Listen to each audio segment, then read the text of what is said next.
The Lord be with you. With your spirit. A reading from the Holy Gospel according to Luke. Glory to you, O Lord. Jesus took with him Peter and John and James and went up on the mountain to pray. And while he was praying, the appearance of his face changed, and his clothes became dazzling white. Suddenly they saw two men, Moses and Elijah, talking to Jesus. They appeared in glory and were speaking of his exodus, which he was about to accomplish at Jerusalem.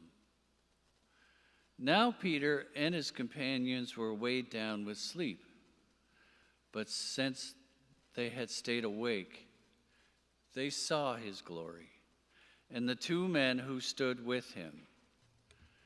Just as they were leaving him, Peter said to Jesus, "Master, it is good for us to be here.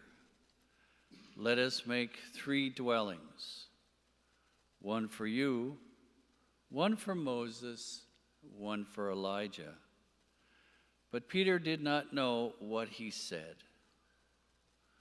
While he was saying this, a cloud came and overshadowed them, and they were terrified as they entered the cloud. Then from the cloud came a voice that said, "This is my son, my chosen. Listen to him." When the voice had spoken, Jesus was found alone, and the disciples kept silent, and in those days told no one of any of the things that they had seen. The Gospel of the Lord. Praise to you, Lord Jesus Christ.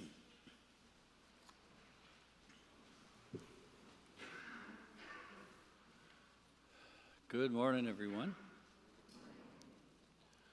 I hope you're having a very fruitful Lent. But at the same time, always remembering that if you don't feel like it's fruitful, or you are feeling that for you it hasn't even started yet, don't worry. Let it begin right now and make it a journey of transformation. This week, we are starting our series on our journey through Lent. We start this week, as you can see, with a very important question. Are we going to be a pilgrim or a tourist? Are we going to make this Lent just a list of maybe obligations or practices? Or are we going to enter into Lent fully and let it transform our lives?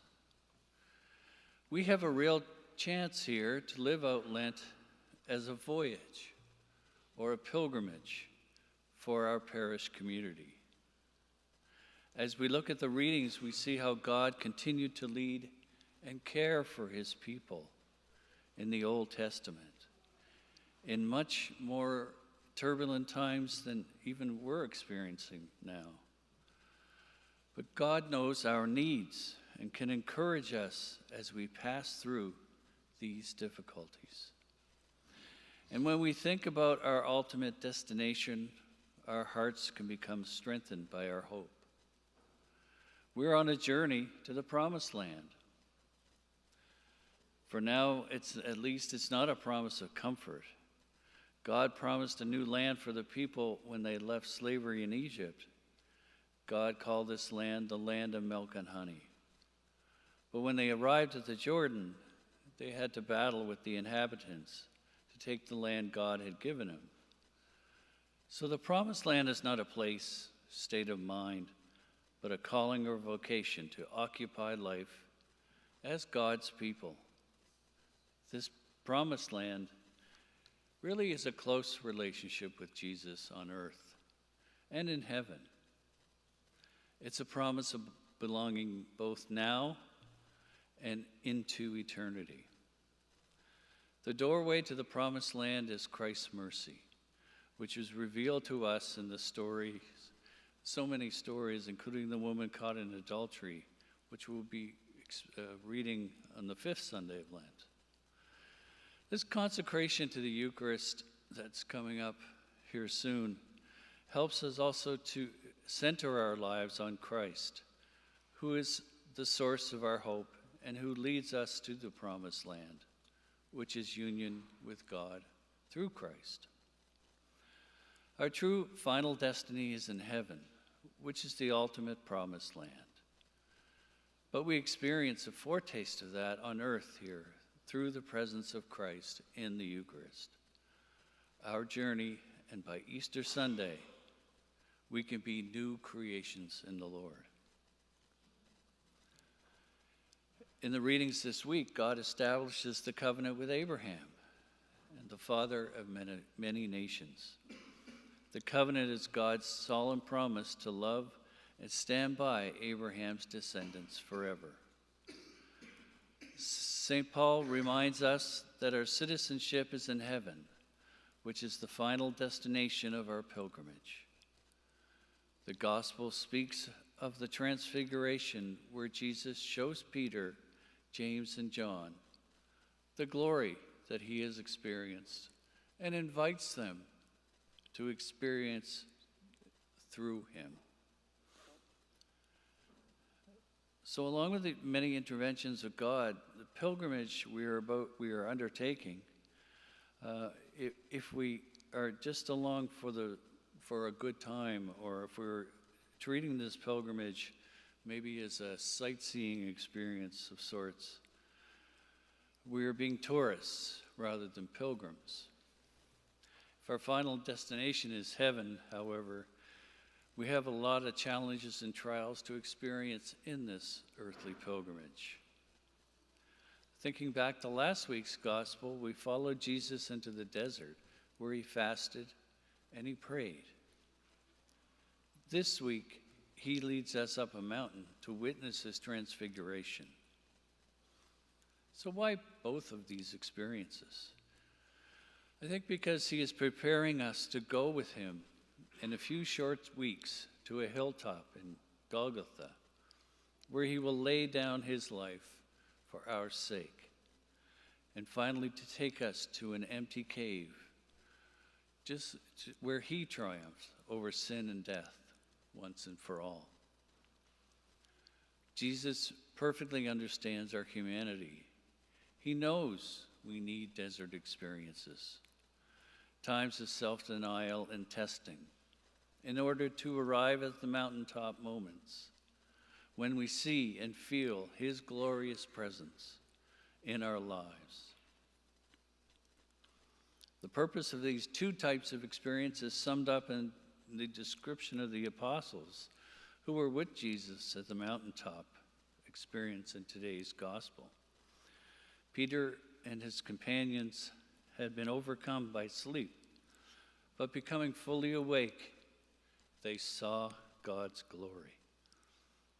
The reason for all of our fasting and prayer and almsgiving during Lent is to be reawakened to all God has done for humanity and to all that he has done for us personally.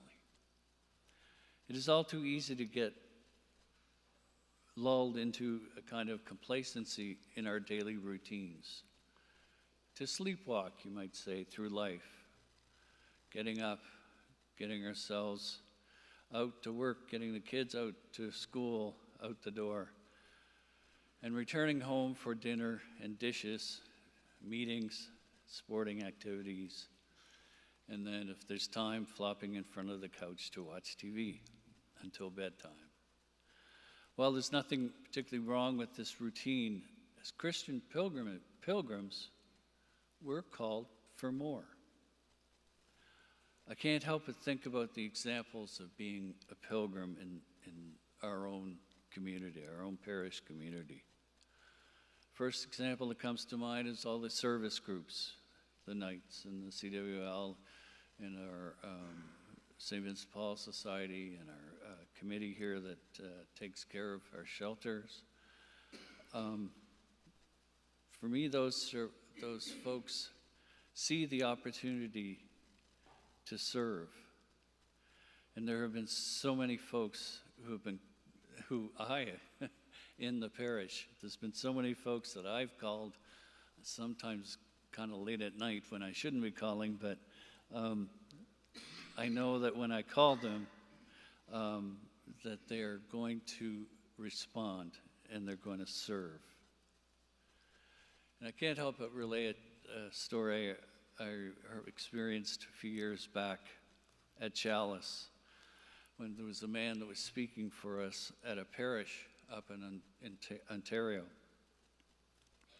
He was supposed to stay at the rectory, but there was some kind of error, and there was a 10-foot gate to go through, but the gate was locked, unfortunately, and there wasn't anybody around at the time. So honestly, this man could have left and maybe gotten a hotel or something, but he knew it would cost Chalice in the end. It would cost Chalice money.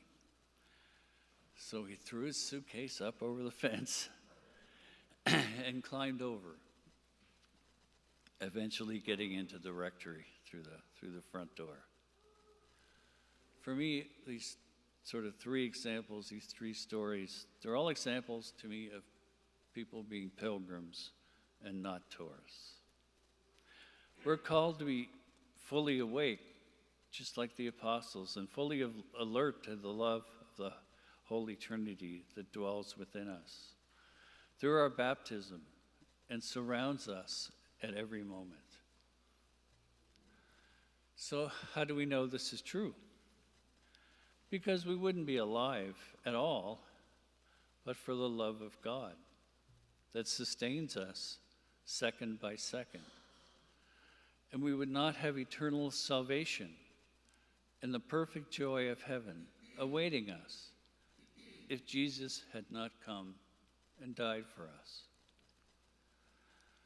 The disciplines of Lent are not meant to make us miserable until Easter arrives, when again we can eat chocolate again. I can't, but most people can. As a matter of fact, these are very enjoyable practices, or at least they can be.